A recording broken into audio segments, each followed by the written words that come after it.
تو عمر بن خطاب سامنے اس وقت جو ہے وہ تاریخی جملہ کہتے ہیں کہ اے عمر، لوگوں کی ماؤں نے تو ان کو آزاد جنا تھا، تو نے کب سے ان کو غلام بنا دیا۔ ان کا تو تعلق صرف انسانیت کا ہے، ہمارا تعلق جو ہے وہ تو نظریہ کا بھی ہے، ہمارا تعلق جو ہے سرزمین کا بھی ہے، ہمارا تعلق جو ہے وہ مسلمانیت کا بھی ہے، انسانیت کا بھی ہے۔ مطلب 4-5 ڈفرینٹ کنیکشنز بنتے ہیں، لیکن اس کے باوجود ہمارا حال یہ ہے کہ ہم اس کے لیے کھڑے ہونے کو تیار نہیں۔ ایٹا اسکینڈل آتا ہے، وہ چند جو وزراء ہیں اور چند افسر وہ لاکھوں کسانوں کے حقوق سلب کر لیتے ہیں، کروڑوں انسانوں کے یا سٹیزنز کے جو شہری یہاں پہ رہتے ہیں ان کے حقوق سلب کر لیتے ہیں، اس کے باوجود وہ آرام سے پھر رہے ہیں، کوئی مسئلہ نہیں۔ نحمدہ ونصلی علی رسولہ الکریم، اما بعد، اعوذ باللہ من الشیطان الرجیم، بسم اللہ الرحمن الرحیم۔ یا ایہا الناس انا خلقناکم من ذکر و انثی وجعلناکم شعوبا وقبائل لتعارفوا ان اکرمکم عند اللہ اتقاکم۔ صدق اللہ العظیم۔ رب اشرح لی صدری ویسر لی امری واحلل عقدۃ من لسانی یفقہوا قولی واجعل لی وزیرا من اہلی، آمین یا رب العالمین۔ جس زمانے میں ہم زندہ ہیں،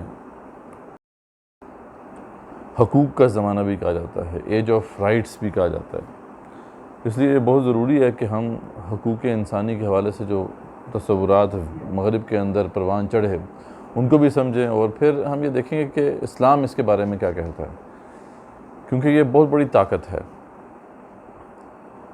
پوری دنیا کو تبدیل کر کے رکھ دیا اس طاقت نے۔ اگر آپ دیکھیں کہ دنیا میں جتنے بھی بڑے انقلابات آئے ہیں، چاہے وہ جو ہے امریکن ریولوشن ہو، چاہے وہ فرینچ ریولوشن ہو، چاہے وہ ریولوشنز جو کہ کمیونزم کی بنیاد پہ برپا ہوئے، ان سب میں ایک بات مشترک تھی، اور وہ کیا تھی کہ وہ حقوق کی بنیاد پر جو ہے نا معرض وجود میں آئے اور حقوق کی بنیاد پر برپا ہوئے۔ اور ان سب کو برپا کرنے کے حوالے سے اگر دیکھا جائے نا تو ایک چیز جو ہے مشترک ہے، ایک ایسی چیز، ایک ایسی بات، ایک ایسی بنیادی بات جو ہے ان سب میں آپ کو مشترک ہو جاتی ہے، جس نے یہ سارے تصور کو جو ہے نا وجود بخشا۔ اور وہ کیا ہے؟ وہ یہ ہے کہ ہم اس دنیا کے اندر آزاد ہیں، ہم غلام نہیں ہیں کسی کے، ٹھیک ہے نا؟ تمام انسان جو ہیں وہ برابر ہیں، کوئی کسی کا غلام نہیں ہے۔ یہ وہ تصور تھا جس نے پھر یہ بہت بڑے انقلابات جو ہیں ان کو رونما کیا۔ اب اس میں جو ایک بہت بڑا نظریہ اہل مغرب جو ہے کلیم کرتے ہیں کہ ہماری طرف سے آیا، جسے وہ سوشل کانٹریکٹ تھیوری کہتے ہیں یا عمرانی معاہدے کا نظریہ کہتے ہیں، جس میں یہ باتیں جو ہیں تفصیل سے آئیں۔ حالانکہ یہ بات بالکل غلط ہے، یعنی وہاں مغرب کے اندر جو ہے یہ بات، اگر سب سے پرانی بات بھی اگر دیکھا جائے تو میگنا کارٹا میں آتی ہے۔ میگنا کارٹا جو ہے وہ تقریباً 13ویں صدی کا ایک ڈاکومنٹ ہے، جس میں کچھ اچھی باتیں آئی تھیں۔ اس طریقے سے یہ بتایا گیا تھا کہ دیکھیں یہاں پہ جو بادشاہت ہے وہ سب کے سب جو ہے وہ ایک شخص کے پاس نہیں ہے۔ اس سے پہلے تک جو ہے پورے مغرب کے اندر ایک نظریہ تھا، ایک فلسفہ تھا، جس کے بارے میں تمام لوگ متفق تھے کہ یہی نظریہ درست نظریہ ہے۔ اور وہ کیا تھا؟ جسے وہ کہتے تھے کہ ڈیوائن رائٹس آف کنگز، یعنی جو بھی بادشاہ بنتے ہیں نا یہ بھی خدا کی طرف سے بنتے ہیں، اور یہ ان کو جو حقوق ہیں، جو حقوق حاصل ہیں ان کو کہ یہ حاکم ہیں اور باقی سب ان کی رعایا ہے، یہ خدا کی طرف سے ہیں، اس لیے یہ خدا ہی کو جواب دہ ہیں اور کسی کے سامنے جواب دہ نہیں ہیں۔ یہ کانسیپٹ جو تھا یہ پوری دنیا میں خیر یہ چلتا رہا۔ آپ دیکھیں کہ تاریخ انسانی میں زیادہ تر دیکھیں تو بادشاہتیں ہی نہیں ہیں، لیکن مغرب کے اندر تو خاص طور پہ جو ہے یہ بات طے تھی، یعنی اس پہ کسی کو اختلاف نہیں تھا۔ یہ تو پہلی دفعہ جو ہے میں نے آپ کو بتایا کہ یہ اصول اس وقت ٹوٹا جب میگنا کارٹا پیش کیا گیا، اور وہ جو میگنا کارٹا جب پیش کیا گیا تھا تو اس وقت بھی یہ جو معاملہ تھا تقریباً 1215 عیسوی کا ہے۔ 1215 عیسوی میں انگلینڈ کا ایک بادشاہ تھا کنگ جان، اس نے یہ میگنا کارٹا جو ہے اس کو پبلش کیا تھا، اور بیسیکلی وہ پریشر تھا جو بیرنز کی طرف سے اس کے اوپر تھا، جو اس کے نیچے وزراء تھے یا جو ایلیٹ تھا اس زمانے کا ایلیٹ طبقہ تھا، انہوں نے ایک پریشر ڈالا ہوا تھا بادشاہ کے اوپر، تو پھر اسے کرنا پڑا۔ یعنی اس میں بھی عام انسان کے حوالے سے حقوق کی بات نہیں آئی تھی، لیکن یہ بات آئی تھی کہ ہم ڈیوائن رائٹس آف کنگز والا جو فلسفہ ہے اس کو چینج کریں گے. اب یہ ہے کہ یہ جو حاکمیت کا جو حق ہے وہ ایسا نہیں ہے کہ وہ ایک شخص واحد کے پاس ہے اور کسی کے سامنے جواب دہ نہیں ہے. تو یہ تصور جو ہے انہوں نے کہا تھا کہ ہم اسے چینج کریں گے. پھر ہم دیکھتے ہیں کہ بعد میں یہ تو انگلستان کی بات ہو رہی ہے, انگلینڈ کی بات ہو رہی ہے, بعد میں جا کے ہم دیکھتے ہیں کہ 17th سینچری میں 16th اور 17th سینچری میں پھر وہ نظریات سامنے آئے جس میں تھامس پین کا نظریہ ہے, تھامس ہابس کا نظریہ ہے, اور بعد میں پھر ہم دیکھتے ہیں کہ فرانس کے اندر جب انقلاب برپا ہوا تو اس میں روسو جو ہے اس کی بڑی اہمیت تھی, اس کے نظریات کی بڑی اہمیت تھی. تھامس ہابس نے بھی سوشل کانٹریکٹ تھیوری پیش کی تھی, اسی طریقے سے ایک ورژن روسو کا ہے جو اس نے بھی سوشل کانٹریکٹ تھیوری پیش کی, اور اس کے بعد ہم دیکھتے ہیں کہ اور بھی لوگوں کے نظریات سامنے آئے, یہاں تک کہ اب یہ بات مسلمہ حقیقت بن گئی کہ اب یہی نظریہ جو ہے انسانیت کو قابل قبول ہے اور کوئی بھی نظریہ انسانیت کو قابل قبول نہیں ہوگا. لیکن اس سے بہت پہلے یہ سب جو بات ہو رہی ہے, یہ بات ہو رہی ہے یا تو میں بتایا آپ کو کہ 13ویں صدی کے بالکل آغاز کی بات ہے, یا پھر یہ بات ہو رہی ہے 16ویں اور 17ویں صدی کی بات ہو رہی ہے. لیکن یہ تو اس سے بہت پہلے جب اسلام کا ایڈوینٹ ہوا ہے, جب اسلام دنیا میں آیا ہے, تو اس وقت سے یہ باتیں واضح ہو گئی تھیں. بڑا مشہور واقعہ ہے, آپ سب لوگوں نے سنا ہوگا کہ عمر بن خطاب رضی اللہ عنہ جو ہیں وہ خلیفہ تھے, اور ایک مصری جو تھا وہ روتا ہوا آیا اور اس نے امیر المومنین سے کہا کہ میں آپ کی پناہ چاہتا ہوں. تو انہوں نے کہا کہ پناہ تجھے مل گئی.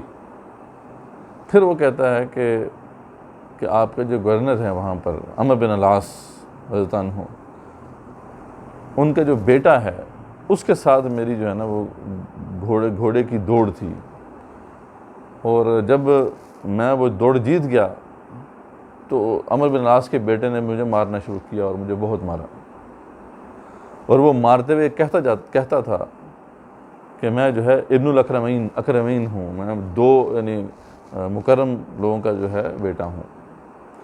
یہ بات مجھے کہتا جاتا تھا اور مجھے مارتا جاتا تھا. اب عمر بن خطاب کے سامنے یہ بات آئی ہو تو آپ امیجن کر سکتے ہیں کہ پھر انہوں نے کیا کیا ہوگا.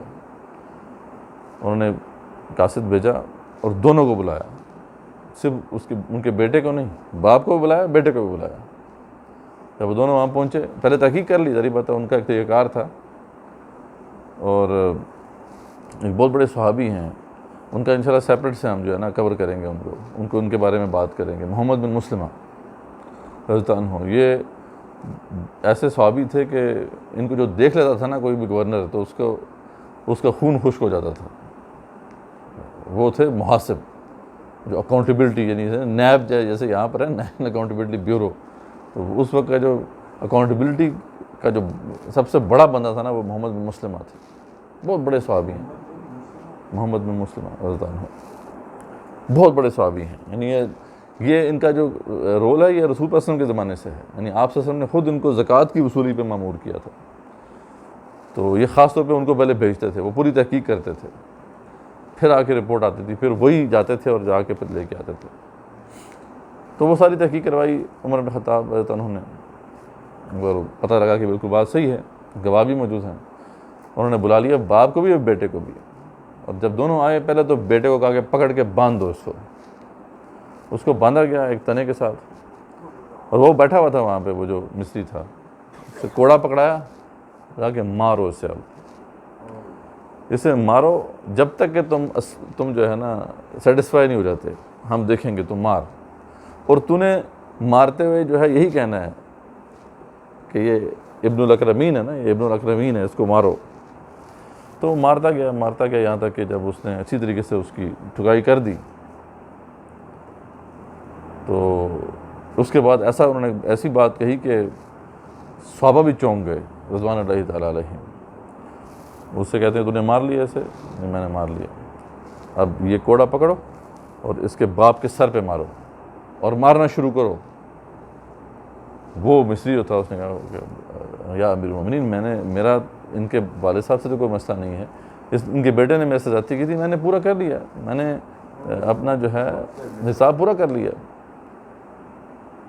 عمر بن خطاب سامنے اس وقت جو ہے وہ تاریخی جملہ کہتے ہیں کہ عمر, لوگوں کی ماؤں نے تو ان کو آزاد جنا تھا، تو نے کب سے ان کو غلام بنا دیا۔ اور یہ بھی کہا خدا کی قسم اگر یہ مارتا، ہمارے سامنے مارنا شروع کرتا تمہارے سر پہ، تو یہ مارتا رہتا اور ہم دیکھتے رہتے، ہم اسے نہ روکتے۔ تو یہ اصول، یہ تو اسلام نے دیا تھا۔ یہ کیسے ویسٹ کلیم کر سکتا ہے کہ جناب یہ جو رائٹس کا تصور ہے یہ انہوں نے دیا ہے؟ اور اب تو خیر بات ہی ختم ہو گئی ہے نا، جب سے یہ سارا معاملہ سامنے آیا ہے۔ 2 عظیم جنگیں جو ہو چکی ہیں، جن میں لاکھوں انسانوں کو یہ قتل کر چکے ہیں، اور اب تو جو اسرائیل میں ہو رہا ہے اس میں تو بالکل وہ جو نقاب سا پہنا ہوا تھا انہوں نے، وہ بھی اب پارا پارا ہو گیا ہے۔ اب وہ جو بات تھی نا کہ انسانی حقوق کے بڑے علمبردار ہیں یہ، اب تو ان کے اپنے لوگوں کو بھی سمجھ میں آ گیا ہے کہ ان کا اصل چہرہ کیا ہے۔ وہ جو علامہ اقبال رحمۃ اللہ نے فرمایا تھا نا کہ یہ علم، یہ حکمت، یہ تدبر، یہ حکومت، پیتے ہیں لہو دیتے ہیں تعلیم مساوات، یعنی لوگوں کا لہو چوس کے رکھ دیتے ہیں اور کہتے ہیں جی مساوات کے درس دیتے ہیں۔ ان کا علم، ان کی حکمت اور تدبر اور حکومت سب کے سب جو ہیں وہ اسی مقصد کے لیے کہ لوگوں کا لہو چوس لو۔ اور پھر آگے وہ کہتے ہیں کہ ان کی فتوحات کیا ہیں، جہاں پہ بھی یہ گئے ہیں، جہاں پہ بھی کلونیل راج رہا ہے، وہاں پہ پیچھے چھوڑا کیا ہے انہوں نے؟ کمال طریقے سے انہوں نے اس میں بیان کیا کہ بیکاری ہو اور یعنی ہو، یعنی بیکاری ہے اور یعنی ہے، میخواری و افلاس، جہاں بھی ان کی کلونیز رہی ہیں اس کے اندر کیا چھوڑا؟ ان امپلائمنٹ، بیکاری، اور یعنی فحشی، میخواری، شراب نوشی، اور افلاس اور بھوک اور جو ہے پاورٹی۔ کیا کم ہے فرنگی مدنیت کے فتوحات؟ یہ فرنگی مدنیت کی یہ فتوحات ہیں، اور لوگوں کو درس دیتے ہیں یہ رائٹس کا۔ تو رائٹس کا وہ جو ڈکلریشن ہے نا، ڈکلریشن آف ہیومن رائٹس 1948 میں جو پاس کیا گیا تھا، وہ تو صرف ایک ڈاکومنٹ ہے جو رہ گیا ہے، وہ بس دکھانے کے لیے اپنے لوگوں کو، ورنہ دنیا کے اندر ان کا چہرہ جو ہے وہ بہت ہی جو ہے گھنونا ہے، اور وہ بالکل اس وقت جو ہے لوگوں کے سامنے آ چکا ہے۔ تو یہ جب ہم ان تصورات کو پڑھتے ہیں تو اکثر ہمارے لوگ جو ہیں ان کو اس کا نہیں پتہ۔ ہمارے ہاں جو ہے عام طور پر فرائض کے اوپر تو بات ہوتی ہے، لیکن حقوق کی بات نہیں ہوتی۔ فرائض تو ہیں، یہ بتا ہے، جہاں پہ حقوق ہوں گے اس سے پہلے فرائض ہوں گے نا۔ حقوق کیا ہوتے ہیں؟ اگر کسی کا حق ہے تو وہ کوئی فرض ادا کرے گا تو وہ حق پورا ہوگا نا۔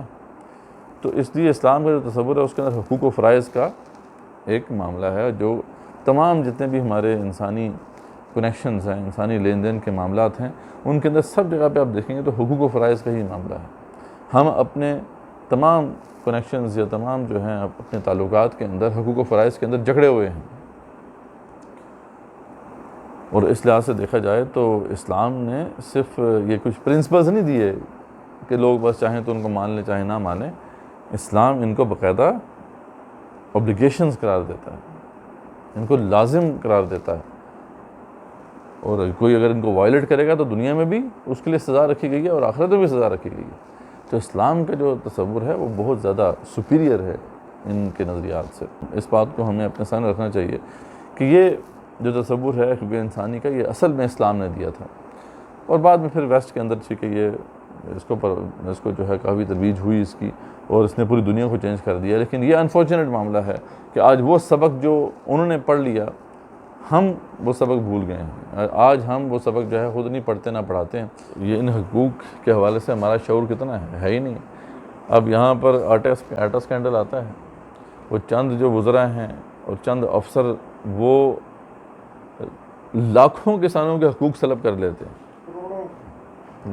کروڑوں تو انسان ہے نا، کروڑوں تو انسان ہے، لیکن لاکھوں کسانوں کے وہ حقوق سلب کر لیتے ہیں۔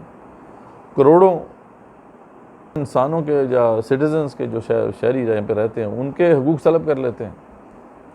اس کے باوجود وہ آرام سے پھر رہے ہیں، کوئی مسئلہ نہیں، ان کے خلاف کھڑے ہونے والا کوئی نہیں ہے، نہ کوئی ایسا راستہ ہے کہ ان کو آپ پکڑ سکتے ہیں۔ جسٹ امیجن کہ ایسا معاملہ کوئی کہیں ویسٹ میں ہوا ہوتا تو وہ کبھی نہ چھوڑتے ایسے شخص کو۔ وہ الگ بات ہے کہ ان کے جو لیڈران ہیں وہ ان کو اس سبق کو فالو نہیں کر رہے، لیکن اس کا ایک آپ کو امپیکٹ نظر آ رہا ہے کہ وہ جو سبق انہوں نے بچپن سے اپنی اولادوں کو پڑھایا تھا یہی وجہ ہے کہ آج ان کی اولادیں جو ہیں وہ فلسطین کے لیے کھڑی ہیں، اور ہم سے زیادہ تندہی سے کھڑی ہیں، زیادہ جسے کہتے ہیں نا کہ مضبوطی سے کھڑی ہیں، تندہی سے کھڑی ہیں۔ اور ہمارا معاملہ کیا ہے کہ وہ سبق جو ہمارے اسلاف کو ہمیں پڑھانا چاہیے تھا، وہ لگتا ہے نہیں پڑھایا گیا، تب یہ ہے کہ امت مسلمہ سوئی پڑی ہے۔ حالانکہ ہمارا ان سے تعلق جو ہے وہ کہیں زیادہ ہے، مطلب ان کا تو تعلق صرف انسانیت کا ہے، ہمارا تعلق جو ہے وہ تو نظریہ کا بھی ہے، ہمارا تعلق جو ہے سرزمین کا بھی ہے، ہمارا تعلق جو ہے وہ مسلمانیت کا بھی ہے، انسانیت کا بھی ہے، مطلب 4-5 ڈفرینٹ کنیکشنز بنتے ہیں، لیکن اس کے باوجود ہمارا حال یہ ہے کہ ہم اس کے لیے کھڑے ہونے کو تیار نہیں۔ اور انہوں نے تقریباً وہاں پہ امریکہ کے اندر 150 یونیورسٹیاں بند کر دیں، کس لیے؟ کہ وہی جو انسانوں کے اوپر جو ہے ظلم ہو رہا ہے۔ تو انہوں نے جو ہے اپنا یہ جو سبق ہے وہ صحیح طریقے سے پڑھا بھی اور پڑھایا بھی۔ وہ الگ بات ہے کہ وہ اب ان کے گلے پڑا ہوا ہے، وہ جو اوپر بیٹھے ہوئے ہیں نا ان کے اس صہیونی اور وہ فرعون جو بیٹھے ہوئے ہیں، جو کسی صورت بھی یہ حقوق انسانی کا پابند نہیں سمجھتے اپنے آپ کو، تو وہ تو اس کو غلط سمجھتے ہیں۔ تو بہرحال یہ بات ہمارے سامنے رہنی چاہیے۔ تو اللہ تعالیٰ فرماتے ہیں بعض طور پہ قرآن مجید کے اندر کہ یا ایھا الناس انا خلقناکم من ذکر وانثی وجعلناکم شعوبا وقبائل لتعارفوا، دیکھو اے انسانوں، میں نے تمہیں جو ہے ایک عورت و مرد سے پیدا کیا، میں نے یعنی جب تمہیں یہ تخلیق کی ہے تمہاری اس طریقے سے، اور تمہارے جو ہیں میں نے مختلف قبائل بنائے ہیں، شعوبا وقبائل لتعارفوا، تاکہ تم تعارف حاصل کر سکو، یعنی اس کے علاوہ اس کا کوئی اور مقصد نہیں ہے۔ یعنی کسی کو بھی کسی دوسرے شخص کے اوپر کسی نسلی بنیاد پر، کسی رنگ کی بنیاد پر، کسی ریس کی بنیاد پر کوئی فضیلت حاصل نہیں ہے۔ ان اکرمکم عند اللہ اتقاکم، بے شک تمہارے اندر جو ہے بہترین وہ ہے جو تقوی میں سب سے بہتر ہے۔ اور تقوی کا ذریعہ بات ہے، معیار جو ہے وہ طے نہیں کیا جا سکتا، وہ تو اللہ ہی جانے گا وہاں پر۔ تو دنیا میں اس کا مطلب ہے کہ سب کے سب برابر ہیں، ٹھیک ہے نا۔ ہاں ایک جو بنیادی فرق ہے وہ آگے جا کے ہم دیکھیں گے، لیکن یہ ہے کہ یہ بات قرآن مجید نے بالکل واضح کر دی تھی۔ اس کے بعد ایک اور جو بڑی مشہور حدیث ہے جس سے پھر بہت سے معاملات ہمارے سامنے کلیئر ہوتے ہیں جو حقوق انسانی کے ہیں، وہ یہ ہے کہ جو آپ صلی اللہ علیہ وسلم نے فرمایا کہ کلکم راعٍ، تم سب کے سب جو ہے وہ حاکم ہو، اور وکلکم مسئول عن رعیتہ، کہ تم سب سے جو ہے اپنی رعیت کے بارے میں سوال ہوگا۔ اس میں مزید جو ہے آپ صلی اللہ علیہ وسلم فرماتے ہیں اور کوئی بادشاہ ہے تو وہ لوگوں کا حاکم ہے اور اس سے اس کی رعیت کے بارے میں سوال ہوگا، اور آدمی اپنے گھر والوں کا حاکم ہے اور اس سے ان کے بارے میں سوال ہوگا، اور عورت اپنے خاوند کے گھر کی اور بچوں کی حاکم ہے، اگر مرد نہیں ہے پیچھے تو عورت جو ہے وہ خاوند کے گھر کی اور بچوں کی حاکم ہے، تو اس کے بارے میں سوال ہوگا۔ غلام اپنے مالک کے مال کا نگران ہے، غلام جو ہے اس کے نیچے بندہ بے شک کوئی نہیں ہے لیکن مال تو ہے، اور اس کے متعلق سوال ہوگا۔ ہر جگہ تم میں سے ہر ایک شخص حاکم ہے اور تم میں سے ہر ایک سے اس کی رعیت کا سوال ہو کر رہے گا۔ اس میں بھی بہت ساری باتیں آ گئی ہیں کہ ایون کہ مسلمانوں کا اگر بادشاہ بھی ہے تو وہ بھی ایسا نہیں ہے کہ وہ کسی کے سامنے اکاؤنٹیبل نہیں ہے، اس سے بھی سوال ہوگا کہ اس نے اپنی رعیت کے ساتھ جو ہے صحیح سلوک کیا یا نہیں کیا۔ تو معلوم ہوا کہ یہاں پہ کوئی اس بنیاد پر جو ہے تفریق واقع نہیں ہوتی کہ کوئی حاکم ہے یا کوئی محکوم ہے، سب برابر ہیں، ٹھیک ہے۔ ایک اور جگہ پر یہ بات واضح ہوتی ہے جب ابوبکر صدیق جو ہیں وہ خلیفہ بنتے ہیں تو کیا کہتے ہیں، ان کے جو خطبے کے اندر پہلی بات ہی یہ ہے کہ دیکھو تم نے مجھے حاکم تو بنا دیا ہے لیکن مجھے تم پر کسی بھی طرح سے کوئی فضیلت حاصل نہیں ہے، ٹھیک ہے نا۔ ہاں اگر میں احکامات الہیہ کے مطابق فیصلہ کروں، میرا ساتھ دو، نہیں تو میرا ساتھ نہ دو۔ تو خلیفہ اول نے بھی یہ بات کہی، اسی سے ملتی جلتی بات جو ہے عمر بن خطاب ہے تو انہوں نے بھی اپنے پہلے خطبے میں کہی تھی۔ تو اسلام کا تو یہ واضح اصول ہے، اس میں کوئی دوسری رائے نہیں ہو سکتی کہ یہاں پر کسی کی کوئی پرولیج نہیں ہے، یہاں پہ انسان جو ہیں وہ برابر ہے۔ ہاں ایک فرق ضرور ہے جو کہ ہمیں سمجھ لینا چاہیے اچھے طریقے سے، وہ یہ کہ مسلمان اور غیر مسلم اس میں ایک فرق ضرور ہوگا، یعنی وہ جو اللہ کو مانتا ہے، جو اس زمین و آسمان کا خالق ہے، اور وہ جو نہیں مانتا، ان دونوں کے درمیان ایک فرق ضرور ہے، اور اس کا جو فرق ہے اس کا ذکر سورہ توبہ میں آ گیا ہے کہ قاتل الذین لا یؤمنون باللہ ولا بالیوم الآخر ولا یحرمون ما حرم اللہ ورسولہ ولا یدینون دین الحق من الذین اوتوا الکتاب حتی یؤتوا الجزیۃ عن ید وہم صاغرون، وہم صاغرون کے الفاظ ہیں وہاں پر۔ تم ان سے قتال کرو، یعنی جتنے بھی اہل کتاب ہیں، کفار ہیں، جو اللہ کو نہیں مانتے، آخرت کو نہیں مانتے، جو اس کو حرام نہیں ٹھہراتے جس کو اللہ اس کے رسول نے حرام ٹھہرایا صلی اللہ علیہ وسلم، وہ جو دین حق کو تسلیم نہیں کرتے ان سے قتال کرو، ٹھیک ہے نا، یہاں تک کہ وہ ماتحت ہو جائیں اور جزیہ دے اور ساغرون ہو کر رہنے پہ قبول کر لیں اس بات کو۔ تو ساغرون کا مطلب یہ ہے کہ ان کو ایک درجے جو ہے کم رکھا گیا ہے، لیکن وہ درجہ جو بھی ان کا کم کیا گیا ہے بس وہیں تک ہی ہے، اس سے آگے نہیں بڑھ سکتے آپ، یعنی ان کا درجہ کم ہے، یعنی وہ تمام حقوق جو کہ ایک مسلمان کو ملیں گے اسلامی ریاست میں وہ غیر مسلم کو تو نہیں مل سکتے، ٹھیک ہے، لیکن یہ ہے کہ جو حقوق ان سے لیے گئے ہیں وہ ایک علیحدہ معاملہ ہے، باقی جو حقوق ان کو دیے گئے ہیں ان میں وہ بالکل جو ہے ان کو پروٹیکٹڈ سٹیزنز کی حیثیت حاصل ہے، ان کا نہ مال چھینا جا سکتا ہے، نہ ان کی عزت پہ ہاتھ ڈالا جا سکتا ہے، نہ ان کو اپنے مذہب کو پریکٹس کرنے سے روکا جا سکتا ہے، یہ سب رائٹس ان کو ملیں گے، بس ایک درجہ جو ہے وہ کم رکھا گیا ہے۔ اس طریقے سے مرد اور عورت کا معاملہ یہ ہے کہ مرد کی اللہ تعالیٰ نے جو ہے وہ گواہی وہ عورت دو عورتوں کے برابر رکھی ہے۔ اب یہ کچھ اللہ تعالیٰ نے مطلب سیٹنگز کی ہیں، اس لیے اب جو اللہ تعالیٰ نے دے دی ہیں ہدایات اس حوالے سے تو ہم نے ان کو ماننا ہے، تسلیم کرنا ہے۔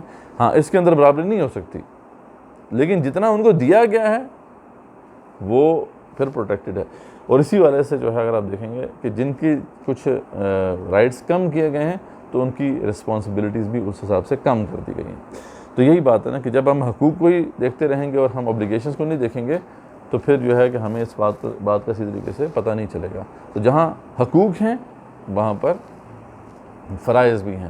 تو آپ دیکھیں عورتوں کا معاملہ اگر آپ دیکھیں تو ان کے بہت سے فرائض جو ہیں ان سے لے لیے گئے ہیں، ان کو نہیں دیے گئے، مردوں کو دیے گئے ہیں، اس لیے اس حساب سے ان کے کچھ حقوق بھی کم کر دیے گئے ہیں۔ اس طریقے سے معاملہ جو ہے غیر مسلموں کا بھی ہے، بہت سے ایسے فرائض ہیں جو ان کی ذمہ داری نہیں ہے، تو اس حساب سے ان کے پھر جو ہے وہ حقوق بھی کم کر دیے گئے ہیں۔ تو حقوق و فرائض کو ایک بیلنس کیا گیا ہے اسلام کے اندر، اس بات کا ہمیں اچھی طریقے سے ادراک ہونا چاہیے۔ تو یہ بات طے ہو گئی ابھی تک کی ڈسکشن ہے ہماری کہ حقوق انسانی کا جو تصور ہے اصل میں اسلام نے دیا تھا، بعد میں پھر ویسٹ کے اندر جو ہے یہ ڈسکشن ہوتی رہی اور اس کو ڈیولپ کیا جاتا رہا یہاں تک کہ پھر اس کی پوری ایک تاریخ ہے جو ہمارے سامنے آنی چاہیے۔ تھوڑی سی ہم اس تاریخ پہ بات کر لیتے ہیں اور پھر جو ان کا ڈکلریشن ہے اس کو تھوڑا سا دیکھ لیتے ہیں کہ اس کے اندر کیا چیزیں ابھی تک طے ہوئی ہیں، اور پھر ہم چلیں گے کہ اسلام اس بارے میں کیا کہتا ہے، تاکہ یہ واضح ہو سکے کہ اسلام نے اس سے پہلے وہ تمام حقوق جو کہ آج جن کو اسٹیبلش کیا جاتا ہے، سیلیبریٹ کیا جاتا ہے، وہ دے دیے ہیں اور ان سے کئی زیادہ آگے بڑھ کر جو ہے وہ حقوق اسٹیبلش کیے ہیں۔ تو اس کی جو تاریخ اس طرح سے ہے کہ جیسے میں نے آپ کو بتایا تھا کہ سب سے پہلے انگلستان کا جو بادشاہ تھا، انگلینڈ کا بادشاہ تھا کنگ جان، 1215 میں اس نے میگنا کارٹا جاری کیا، اور اس کے اندر جو ہے پہلی دفعہ یہ بات سامنے آئی کہ بادشاہ جو ہے وہ ایسا نہیں ہے کہ بس وہی بادشاہ ہے اور اس کا حق ہے اور باقی سب جو ہیں اس کے غلام ہیں، ایسا نہیں ہوگا۔ وہاں پہ بھی یہ طے کر دیا گیا تھا کہ جو ہے یہ ایک کولیکٹیو رسپانسبلٹی ہے، اور جو بیرنز ہیں، لارڈز ہیں، وہ بھی اس حکومت کے اندر جو ہے شریک ہیں اور ان کے بھی رائٹس ہوں گے۔ پھر اس کے بعد ہم دیکھتے ہیں کہ یہ بات آگے بڑھتی ہے، ہم 16th اور 17th سینچری میں آ جاتے ہیں۔ وہاں پہ تھامس ہابس پہلے کچھ نظریات پیش کرتا ہے، اس کے بعد پھر تھامس پین نظریات پیش کرتا ہے، اور وہاں پہ جو ہے یہ بات اسٹیبلش ہوتی ہے پہلی دفعہ کہ سوشل کانٹریکٹ ہوتا ہے، یعنی حاکم اور محکوم کے درمیان ایک سوشل کانٹریکٹ ہوتا ہے۔ ویسے تو تمام لوگ ایکول سٹیزن ہوتے ہیں، یعنی تمام لوگوں کے ایک برابر حقوق ہوتے ہیں، تمام لوگ جو ہیں وہ ایک ہی سطح پہ ہوتے ہیں، لیکن کسی بھی نظام کو چلانے، کسی بھی علاقے میں نظام کو یا سسٹم کو چلانے کے لیے کیونکہ کچھ لوگ چاہیے جو اوپر حاکم ہوں، یہ ایک مجبوری ہے۔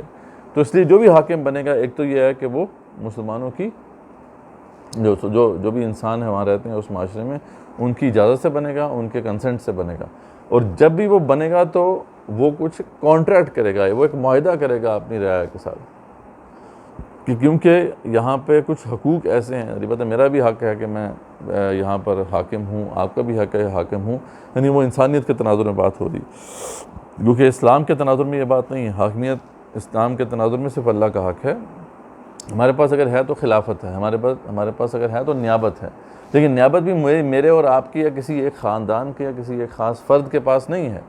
نیابت کا حق میرا بھی اتنا ہی جتنا آپ کا ہے، جتنا آپ کا ہے، ہم سب کا برابر کا حق ہے نیابت کا۔ اس لیے جب نیابت کا حق یا ان کے کانٹیکس میں جو ہے حکومت کا حق کیونکہ برابر ہے، اس لیے جو بھی حاکم بنے گا وہ ہمارے کنسنٹ سے بنے گا, ہماری اجازت سے بنے گا, اور جب بھی وہ حاکم بنے گا تو پھر ہمارا ان کے ساتھ ایک معاہدہ ہوگا جسے عمرانی معاہدہ کہتے ہیں, جسے وہ سوشل کانٹریکٹ کہتے ہیں. وہ کانٹریکٹ کیا ہے کہ کیونکہ ہم نے اپنے کچھ حقوق چھوڑ دیے ہیں نا, ہم آپ کے ماتحت آ رہے ہیں, تو اس عوض آپ کی کچھ رسپانسبلٹیز بھی ہیں. یہ رسپانسبلٹی کیا ہے؟ سب سے بڑی رسپانسبلٹی کیا ہے کہ آپ ہمارے حقوق کی پروٹیکشن کریں گے. نمبر 2, کچھ بنیادی ضروریات جو ہیں وہ آپ ہمیں بہم پہنچائیں گے, جس میں کیا ہے وہ بنیادی جو رائٹ ٹو لیو ہے, رائٹ ٹو ہیلتھ ہے, رائٹ ٹو ایجوکیشن ہے, یہ جو ساری سروسز ہیں یہ آپ ہمیں فراہم کریں گے. اور اگر ان سروسز میں کمی آتی ہے یا کوئی ان کے اوپر قدغن لگانے کی کوشش کرتا ہے, ان سروسز کو یا ان حقوق کو سلب کرنے کی کوشش کرتا ہے, تو آپ ہمیں پروٹیکٹ کریں گے. تو یہ معاہدہ ہے آپ سے ہمارا, ٹھیک ہے. اگر آپ اس پہ پورے اتریں گے تو ہم بھی آپ کی ماتحتی میں کام کریں گے, آپ جو حکم کریں گے ہم مانیں گے. لیکن دونوں طرف اب لیکن ہے کہ اس معاہدے کی اگر خلاف ورزی کی رعایا نے تو حاکم کو کیا حق ہوگا کہ وہ سزا دے. اب یہاں تک تو ہمیں بھی پڑھایا جاتا ہے, اگلی بات ہمیں نہیں پڑھائی جاتی, کیونکہ تمام جتنے بھی ڈکلریشنز ہیں, جتنے بھی آئین ہیں دنیا کے اندر بنے ہیں, ان کے اندر یہ بات طے ہے. اور اس کانٹریکٹ میں یہ بھی شامل ہے کہ اگر حاکم یہ بات نہیں مانے گا, حاکم اگر جو ہے اس کانٹریکٹ کے مطابق نہیں چلے گا, تو یہ ہمارا حق ہے کہ ہم اس کو اٹھا کے نکال دیں حکومت سے اور دوسرے کسی کو حاکم بنا دیں. یعنی بغاوت ہمارا حق ہے, ٹھیک ہے. تو یہ بات ہے, اس طریقے سے جو ہے وہ سامنے آئی. تو یہ کانسیپٹس جو تھے سوشل کانٹریکٹ تھیوری کے 16th-17th سینچری میں سامنے آئے, جس کی بنا پر پہلا جو انقلاب برپا ہوا وہ انقلاب فرانس تھا. انقلاب فرانس کے بعد جو پہلا ڈکلریشن انہوں نے جو ہے جاری کیا, جسے کہتے ہیں declaration of rights of man and citizen, بڑا مشہور ڈکلریشن ہے. اس کے اندر یہ تمام نظریات, خاص طور پہ جو روسو کے نظریات تھے سوشل کانٹریکٹ تھیوری کے, وہ سب اس کے اندر آ گئے. اور یہاں پہ اسٹیبلش ہو گیا کہ اب ہمارے کچھ بنیادی حقوق ہیں جن پہ کوئی بھی ڈاکہ نہیں ڈال سکتا. اس کے اندر حاکمیت, آزادی, مساوات, ملکیت, ان سب کے جو ہے رائٹس اسٹیبلش کر دیے گئے. اس کے فوراً بعد ہم دیکھتے ہیں کہ امریکن ریولوشن آیا. امریکن ریولوشن کے بعد جو انہوں نے ڈکلریشن اپنے جاری کیا وہ تھا ڈکلریشن آف انڈیپینڈنس. اس کے اندر بھی یہ تمام حقوق جو ہے اس طریقے سے جو ہے تفصیل سے آ گئے. اس کے بعد ہم آگے جا کے دیکھتے ہیں کہ 1948 میں امریکن جو اسٹیٹس ہیں انہوں نے ایک بوگوٹا کانفرنس ہوئی تھی ان کی, وہاں پہ ایک ڈکلریشن جاری کیا تھا, وہ بھی رائٹس کے حوالے سے تھا. تو یہ سارے جو ہے نا یہ ڈکلریشنز بہت امپورٹنس رکھتے ہیں, کیونکہ انہی کی بنا پر پھر جو ہے کانسٹیٹیوشنز بنے ان ممالک کے بھی, اور بعد میں جتنے بھی لوگ آزاد ہوتے گئے, جتنی بھی ممالک آزاد ہوتے گئے, جتنی بھی اسٹیٹس آزاد ہوئیں, ان کے بھی جو آئین تھے, کانسٹیٹیوشنز تھے, وہ انہی بنیاد پر, انہی جو ہے نا بنیادوں کے اوپر استوار کیا گیا. خود پاکستان کا کانسٹیٹیوشن ہے اس کے اندر بھی یہ ساری باتیں اسی طریقے سے آئی ہیں. تو یہ سارے ڈاکومنٹس بڑے امپورٹنٹ ہیں. یہ جو ڈکلیریشن 1948 میں پاس ہوا, اس کے بعد پھر وہ مشہور ڈکلیریشن پاس ہوا جس کو آج ہم یو این ڈکلیریشن کہتے ہیں, U N declaration for human rights. یہ 1948 دسمبر 1948 میں پاس ہوا تھا, جو کہ بہت امپورٹنٹ ڈاکومنٹ ہے, اور اس کے اندر بہت سے حقوق جو ہیں وہ اسٹیبلش کیے گئے. تو یہ ہیں جو سمجھ لیں کہ پورا ایک فریم ورک ہے ہیومن رائٹس کا جو اس دنیا میں ایگزسٹ کرتا ہے, اور اس کے اعتبار سے 30 حقوق جو ہیں وہ اسٹیبلش کیے گئے ہیں کہ ہر انسان کے جو بھی اس دنیا میں رہتا ہے اس کے 30 حقوق ہیں, ٹھیک ہے. اب میں صرف آپ کو پڑھ دیتا ہوں, لسٹ کر دیتا ہوں, باقی تفصیل جو ہے بعد میں انشاءاللہ ہم اس کو دیکھیں گے. رائٹ ٹو ایکویلٹی, یعنی سب لوگ جو ہیں برابر ہیں, ایکویلٹی بیفور دا لا, اور اپرچونٹی کے اعتبار سے بھی برابر ہیں, یعنی سب کو برابر اپرچونٹیز ہونی چاہیے. ریاست کی ذمہ داری ہے کہ جتنے بھی لوگ اس کے رہتے ہیں, سٹیزنز رہتے ہیں, اس کے نیچے ماتحت رہتے ہیں, ان کے برابر کے حقوق ہونے چاہیے, نمبر 1. اور دوسرا ہے کہ برابر کے حقوق عدالت کے اعتبار سے بھی, یعنی عدالت میں جب پیش ہوں گے تو کسی کو کسی پر کوئی فضیلت حاصل نہیں ہوگی. دوسرا یہ کہ ایکول اپرچونٹی ہوگی, دونوں کے لیے یکساں مواقع میسر کیے جائیں گے تاکہ وہ اپنے آپ کو ڈیولپ کر سکیں, گرو کر سکیں. Number 1. Number 2, right to life, liberty and security of person, ٹھیک ہے. لائف, زندگی رہنے کا حق ہے, آزادی کا حق ہے, اور سیکیورٹی ہے, ٹھیک ہے. یہ ہم سب کا بنیادی حق ہے, اور یہ ریاست کی ذمہ داری ہے کہ وہ اس کو پورا کرے گی. فریڈم فرام سلیوری, یعنی یہ جو ہے آزادی, غلامی سے آزادی جو ہے یہ ہے. پھر freedom from torture and degrading treatment, یعنی ہمیں کوئی ٹارچر نہیں کر سکتا, ٹھیک ہے جی. ہمیں کو پکڑ کے ٹارچر کر دے, ہمیں جو ہے وہ ہمارے ساتھ غیر انسانی سلوک کرے, کوئی نہیں کر سکتا, ٹھیک ہے. یہ بنیادی حق ہے ہمارا. پھر right to recognition as a person before the law, یعنی یہ ہمارا رائٹ ہے کہ ہمیں ایک ریکگنیشن دی جائے گی. ہم چاہے کہیں پہ ہوں دنیا کے اندر، ہماری ریکگنیشن ہوگی کہ یار یہ ایک انسان ہے اور انسان کی ایک آئیڈینٹی ہوتی ہے. یہ نہیں ہو سکتا کہ وہ ہمیں مانے نہ کہ بھئی آپ ایگزسٹ ہی نہیں کرتے، تو ہمیں ایک ریکگنیشن ملے گا ایک پرسن کے طور پر، ایک لا بیفور دا لا. پھر جو ہے right to equality before the law, یہ میں نے بتا دیا تھا کہ لا کے سامنے بھی ہماری ایکوالٹی ہوگی، ویسے بھی ایکوالٹی ہے اوور آل بھی، لیکن right to equality before the law ہے. پھر right to remedy by competent tribunal, یعنی یہ ہمارا حق ہے کہ اگر ہمارا حق سلب کیا جا رہا ہے تو ہمارے پاس کوئی جگہ ہو جانے کے لیے کہ جی میرا بتانے کے لیے کہ میرا یہ حق سلب کیا جا رہا ہے، اس کا بداوا کیا جائے. ریاست اس کا بندوبست کرے گی، جس کا سب سے بڑا ادارہ کیا ہے؟ جوڈیشری. ٹھیک ہے، جوڈیشری ہے نا جہاں پہ آپ جاتے ہو، یا اس طرح کے اور بھی ٹریبیونلز ہوتے ہیں. تو اگر میرے حق کے اوپر کوئی ڈاکہ مار رہا ہے تو میں جا سکتا ہوں، عدالت کا دروازہ کھٹکھٹا سکتا ہوں. تو یہ میرا حق ہے کہ میں جا کے کمپلین کر سکوں اتھارٹیز کو کہ بھئی میرا حق سلب کیا جا رہا ہے. پھر freedom from arbitrary arrest and exile, یعنی یہ جو ہے میرا حق ہے کہ مجھے کوئی اریسٹ نہ کرے اور مجھے کوئی جو ہے جلا وطن نہ کرے. یعنی کوئی بھی جو ہے بغیر کسی ریزن کے نہ مجھے اریسٹ کر سکتا ہے، نہ مجھے جلا وطن کر سکتا ہے. اگر ہاں میں نے کوئی غلطی کی ہے، کوئی کرمنل اوفینس کیا ہے، لا کو توڑا ہے، تو پھر یہ حق حاصل ہے حاکم کو کہ وہ مجھے ایسا کر سکتا ہے، یا کسی کو بھی حق حاصل ہے اگر تو ریاست اسے اپروو کرتی ہے. عام طور پہ تو ریاست کے حق پاس ہی حق ہوتا ہے، لیکن ریاست نے اگر کسی اور باڈی کو اپروو کیا تو ٹھیک ہے، اس کے پاس حق ہے. لیکن یہ ہے کہ بغیر کسی ریزن کے مجھے نہیں نہ تو اریسٹ کیا جا سکتا ہے، نہ ہی مجھے جو ہے وہ جلا وطن کیا جا سکتا ہے. Right to fair public hearing, یہ میرا حق ہے. اگر میرے اوپر یہ کوئی الزام لگتا بھی ہے، کسی کے اوپر، آپ کے اوپر یا میرے اوپر، ہم پہ الزام لگتا ہے، تو یہ میرا حق ہے کہ اس کا پبلک ٹرائل ہو، سب کے سامنے اس کا ٹرائل ہو، سب اسے دیکھ سکیں کہ بھئی جو میرے خلاف ایویڈنسز ہیں وہ صحیح طریقے سے پیش کیے گئے یا نہیں پیش کیے گئے. تو یہ حق حاصل ہے ہمیں، جسے کہتے ہیں کہ right to fair public hearing. Right to innocence until proven guilty, یہ سب کا حق ہے، کسی بھی انسان کا یہ حق ہے. یہ پوری یعنی یہ ہیومن رائٹس کی ڈکلریشن ہے جو گلوبلی یو این کے اندر جو ہے طے ہوئی تھی. یعنی یہ تمام انسانوں نے اس بات کو مانا تھا اور آج بھی مانتے ہیں کہ یہ ہمارے رائٹس ہیں، بنیادی رائٹس ہیں. وہ الگ بات ہے کہ آج پاکستان جیسی اسٹیٹ کے اندر کوئی حق نہیں کسی کا، جو جس کو مرضی اٹھا کے لے جائے، جو مرضی ٹارچر کر دے. لیکن یہ ہے کہ یہ رائٹس انٹرنیشنلی اکنالجڈ ہیں. پھر اس کے بعد right to innocence until proven guilty, یعنی جب تک کہ کسی کے خلاف، کسی بھی شخص کے خلاف جو ہے مقدمہ درج نہیں ہوتا، جب تک کہ اس کے اوپر وہ مقدمہ نہیں چلتا اور اس کے خلاف ایویڈنسز نہیں آ جاتے، اس وقت تک اسے مجرم نہیں کہا جائے گا. اس وقت تک اسے جو ہے ایک انوسنٹ شہری کنسیڈر کیا جائے گا. رائٹ ٹو پرائیویسی، پرائیویسی آپ کا حق ہے. آپ کے گھر کے اندر، آپ کے ذاتی معاملات کے اندر کوئی انٹروین نہیں کر سکتا. اگر کوئی آپ کی کوئی پرائیویٹ انفارمیشن لیتا ہے جو آپ چاہتے ہیں نہیں ہے کہ دوسروں تک پہنچے، تو یہ پھر اس نے جو ہے اس کو بریچ کیا ہے اور اس کی سزا ہے. فریڈم آف موومنٹ ہے، آپ کہیں پہ بھی جا سکتے ہیں، اپنی ریاست کے اندر بھی، دنیا کے اندر بھی جا سکتے ہیں اگر آپ کے پاس ویلڈ ڈاکومنٹیشن ہے. Right to seek asylum from persecution, یہ آپ کا حق ہے کہ اگر آپ کو کسی پر کہیں پہ ظلم کیا جا رہا ہے تو آپ کسی اور جگہ جا کر دنیا میں جو ہے وہ اسائلم سیک کر سکتے ہیں. Right to nationality and change of nationality, آپ کا یہ حق ہے، ہر بندے کا حق ہے کہ اس کی ایک نیشنلٹی ہوگی اور اس کو جو بھی جہاں پہ وہ رہتا ہے اس کو وہ نیشنلٹی ملے گی، یا اگر وہ چینج کرنا چاہتا ہے نیشنلٹی تو وہ بھی کر سکتا ہے، اس کا حق ہے. Right to marriage and family, یہ بھی حق ہر بندے کا حق ہے کہ وہ شادی کر سکتا ہے اور فیملی بنا سکتا ہے. رائٹ ٹو اون پراپرٹی، بڑا بنیادی حق ہے کہ ہر بندہ جو ہے وہ کوئی بھی چیز جو ہے اپنی ملکیت میں لے سکتا ہے، چاہے وہ لینڈ ہو، چاہے وہ کوئی اور چیز ہو.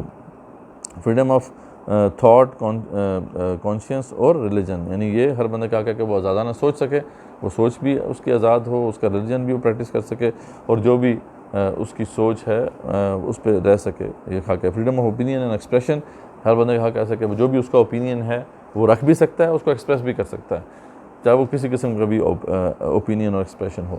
اب یہاں پہ میں بتا رہا ہوں کہ ابھی ہیومن رائٹس ڈکلیریشن کے حوالے سے، اس میں اسلام کے حوالے سے کیا کانفلکٹس آتے ہیں وہ میں بعد میں ذکر کر دوں گا، ٹھیک ہے. لیکن یہ کہ اس میں سے بہت ساری وہ چیزیں ہیں جو کہ اسلام بھی انڈورس کرتا ہے، ٹھیک ہے، وہ آگے اس کی ہم تفصیل دیکھیں گے.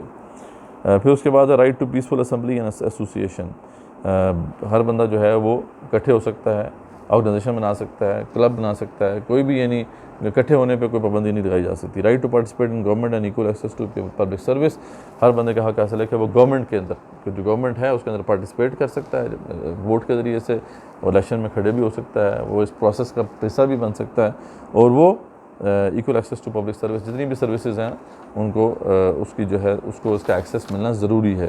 یعنی وہ بنیادی حق رکھتا ہے کہ تمام سروسز اس سے ملیں.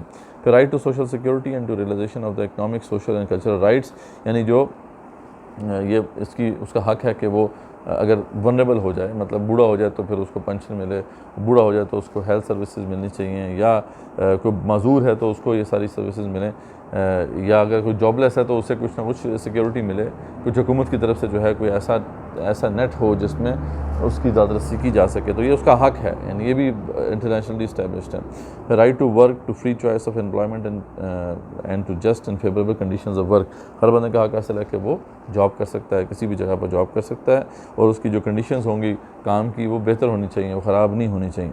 Right to rest and leisure, right to rest and leisure کا مطلب یہ ہے کہ ہر بندہ جو ہے یہ نہیں کہ اس کو 24 گھنٹے کام کرایا جائے گا، اس سے کچھ گھنٹے کام کرایا جائے گا، کچھ گھنٹے اس کو ریسٹ دیا جائے گا، اور وہ اپنی پرائیویٹ لائف انجوائے بھی کر سکتا ہے، یہ بھی ہر بندے کا حق حاصل ہے۔ Right to adequate standard of living, ہر بندے کا حق حاصل ہے کہ اسے ایک بنیادی جو اسٹینڈرڈ آف لیونگ ہے اسے دیا جائے، جس کے اندر اس کی ہیلتھ ہے، اس کا فوڈ ہے، اس کی جو بھی بنیادی ضروریات ہیں، ریزیڈنس ہے، یہ پوری ہو جائیں۔